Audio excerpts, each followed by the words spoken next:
Assalamualaikum warahmatullahi wabarakatuh.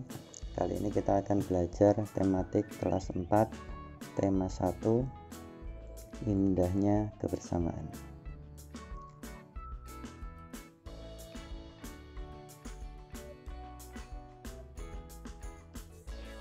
Di tema 1, subtema 1 nanti kita akan belajar keberagaman budaya bangsaku.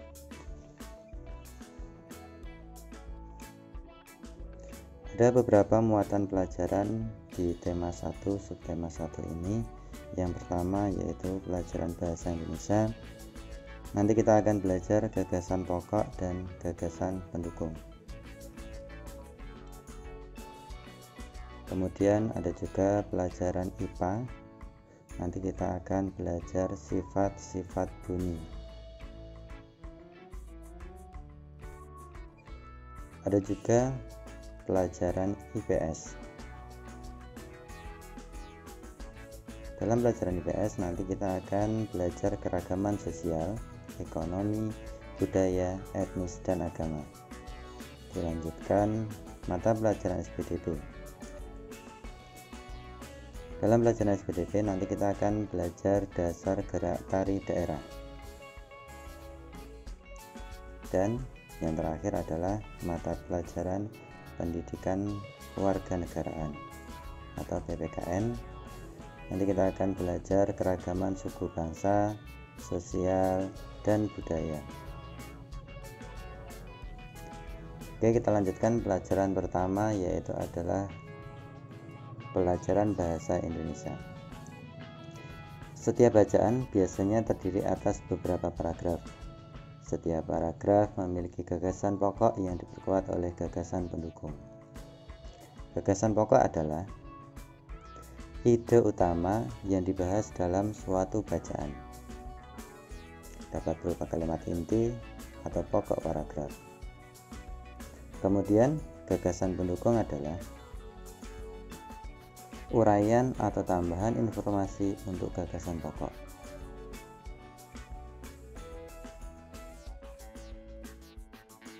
Kita lanjutkan. Gagasan pokok dapat ditemukan pada kalimat utama. Gagasan utama dalam sebuah paragraf dapat ditemukan dengan memperhatikan letak kalimat utamanya.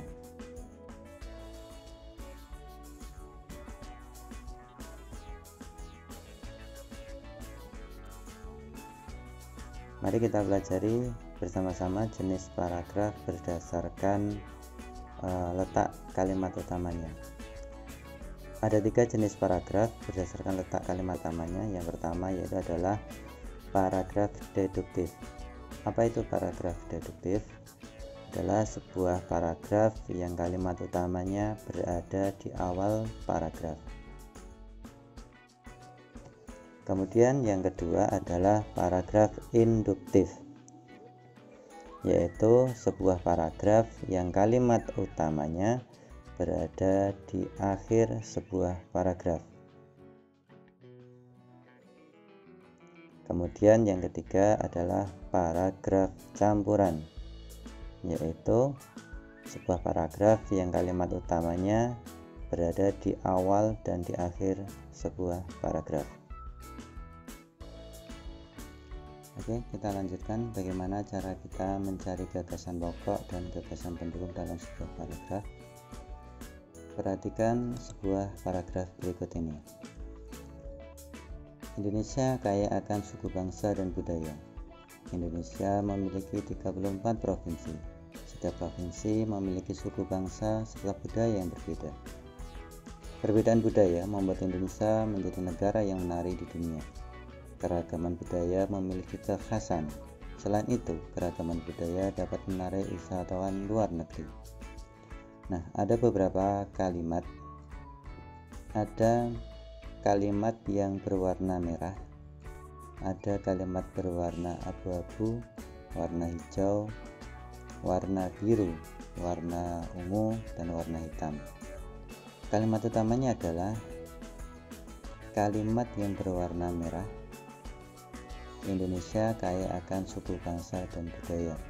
Jadi kalimat utamanya sesuai ditulis sama persis dengan yang ada di dalam sebuah teks paragraf. Kemudian gagasan pokoknya adalah suku bangsa dan budaya adalah salah satu keragaman Indonesia. Kita bisa mengambil inti dari kalimat utamanya.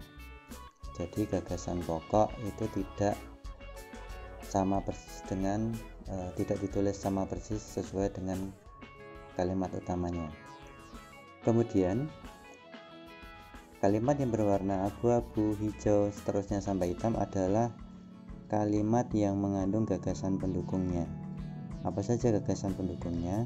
Kita simak dari nomor 1. Jumlah provinsi di Indonesia.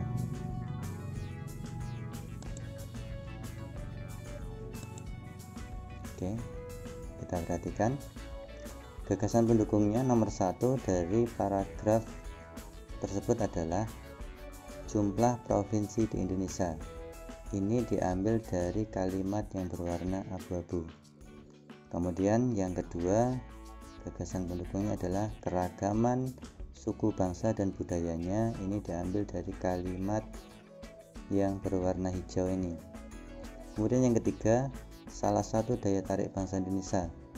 Kita ambil dari kalimat yang berwarna biru. Kemudian yang keempat, keragaman bangsa yang sangat khas, kita ambil dari kalimat yang berwarna ungu.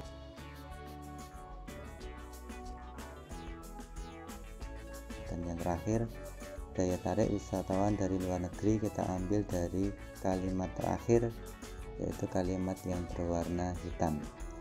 Paragraf di atas termasuk paragraf deduktif karena gagasan pokoknya berada di awal paragraf. Bisa kita lihat ini kalimat yang berwarna merah, ini adalah kalimat utamanya.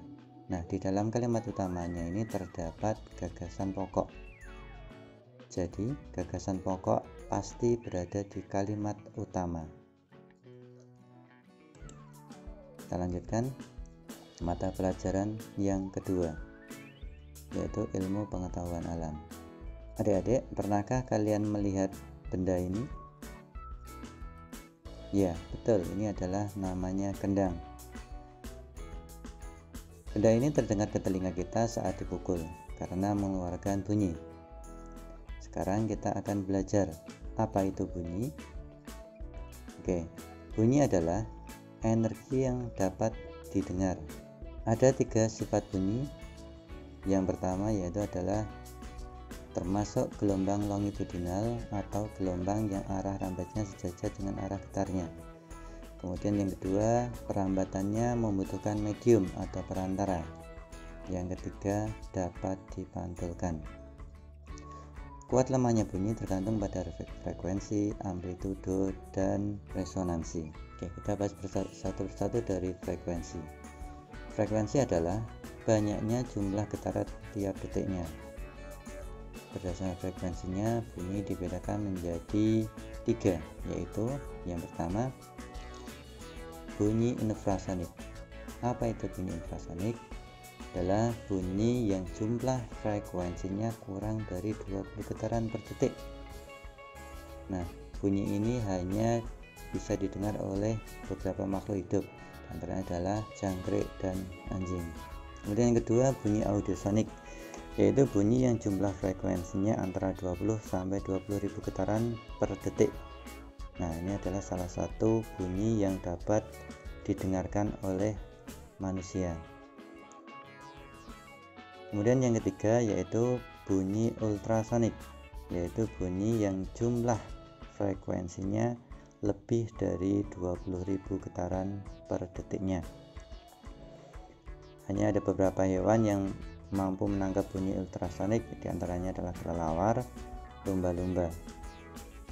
Nah, pada zaman sekarang bunyi ultrasonik telah dimanfaatkan dalam bidang kesehatan, diantaranya pada alat ultrasonografi atau USG untuk mengetahui kondisi janin dalam kandungan. Yang kedua, amplitudo. Apa itu amplitudo? Amplitudo adalah jarak terjauh dari titik kesetimbangan. Bisa kita lihat gambar tersebut. Nah, antara titik terjauh dengan garis keseimbangan. Ini disebut amplitudo. Pada sebuah radio terdapat tombol volume berguna untuk mengatur besar kecilnya amplitudo. Nah, bunyi yang sangat keras dapat merusak kendang telinga.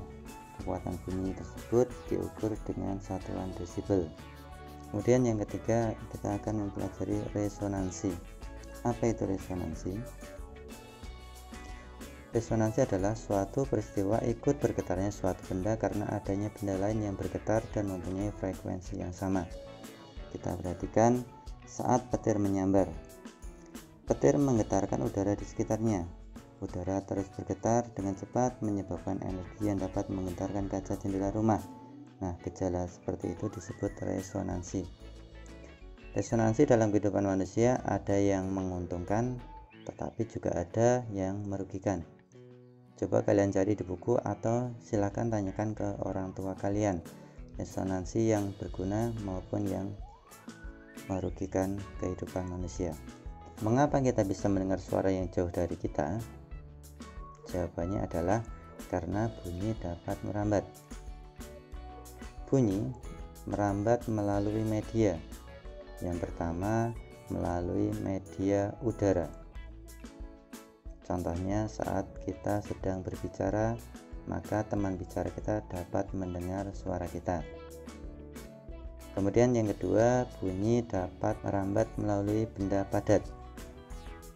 Nah, contohnya bunyi dapat melalui benda padat, misalnya kaleng, benang, besi, kayu, tanah, batu, dan lain sebagainya.